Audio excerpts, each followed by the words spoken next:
नमस्कार, तुम्हा सर्वांचे स्वागत आहे धनश्री होम अँड ब्लॉग या माझ्या चॅनेलमध्ये। तर आई वारीला जाणार आहे, तर मी तिच्यासाठी खाऊ बनवणार आहे। तर त्यामध्ये मी भट्टीतले मिळतात तसे खारे शेंगदाणे आणि तिखट शंकरपाळ्या, तर पुदिना फ्लेवरच्या मी शंकरपाळ्या बनवणार आहे। तर त्याची रेसिपी मी तुमच्याबरोबर शेअर करणार आहे व छान अशा एक आपल्या ब्लॉगला सुरुवात करूया। चला तर मग व्हिडिओला सुरुवात करूया। तर इथे मी अर्धा किलो मैदा घेतलेला आहे, त्यामध्ये पुदिना आहे, तर तो वाळलेला पुदिना मी बारीक करून पावडर यामध्ये टाकलेला आहे। तर त्याचा व्हिडिओ डिलीट झालेला आहे। तर इथे हिरव्या मिरच्या थोड्याशा ठेचून घेतलेल्या आहे व थोडीशी मिरी आहे, तर तीही थोडीशी कुटून घेतलेली आहे। खूप बारीक करायची नाही, तर अशा प्रकारे कुटून घ्यायची, खूप छान अशी चव येते।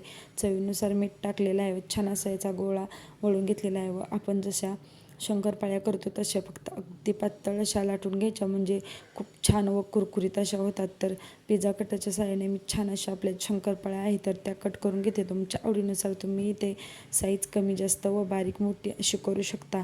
अगदी छान कडक होईपर्यंत, कुरकुरीत होईपर्यंत मध्यम गॅसवरती तळून घ्या। तर त्याच्याबरोबर इथे खारे शेंगदाणेही बनवत होते, तर त्याचे व्हिडिओ मी पुढे दाखवते। तर तयार झालेल्या आपल्या छान अशा पुदिना फ्लेवरच्या शंकरपाळ्या अगदी चवीला खूप छान व टेस्टी अशा लागतात।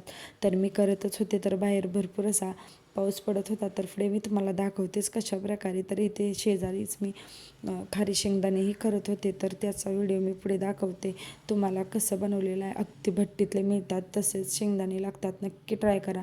तर हे दोन पदार्थ मी आईला वारीला देण्यासाठी केलेले आहे, कारण पावसाळा तर चालूच आहे। तर अशा प्रकारे थोडंसं त्यांना नाश्त्यामध्ये जर टायमिंग असेल तर त्यांना खायला होतं। तर इथे शेंगदाणे आहेत तर ते निवडून घ्यायचे, आईनेच हे गावावरून तिने पाठवून दिलेले होते।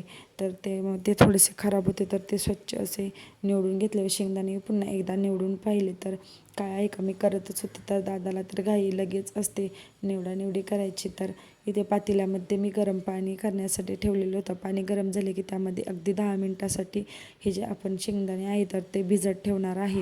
10 मिनिटानंतर हे जे शेंगदाणे आहे तर ते काढून नितळण्यासाठी ठेवायचे, म्हणजे आपण मीठ टाकल्यानंतर खूप ओलसर होत नाही, तर चांगले नितळले गेले। व त्यानंतर इथे 1 वाटी बारीक मीठ टाकलेलं आहे, त्यावरतीच इथे मी शेंगदाणे टाकलेले आहेत। तर सुरुवातीला तुम्हाला वाटेल हे मीठ खूप जास्त आहे, पण जसे जसे आपले शेंगदाणे भाजतील तसतसे मीठ आहे तर ते कमी, सर्व शेंगदाण्याचे लागून चांगले खारे असे होतात। तर नक्की एकदा ही रेसिपी ट्राय करा, खूप छान असे अगदी भट्टीतले मिळतात तसे शेंगदाणे होतात। तर नक्कीच तुम्ही हे ट्राय करू शकता। व त्यानंतर चांगले बारीक गॅसवरती मिक्स करून घेतले व अशा प्रकारे फुटू लागले की तयार झाले आपले भट्टीत मिळतात तसे शेंगदाणे। व बाहेर पाऊस तर काय चालूच होता। तर तुम्हाला हे माझ्या दोन्ही रेसिपी कशा वाटल्या ते मला नक्की कमेंट करून सांगा व खारी शेंगदाणे नक्की ट्राय करा, खूप छान असे लागतात।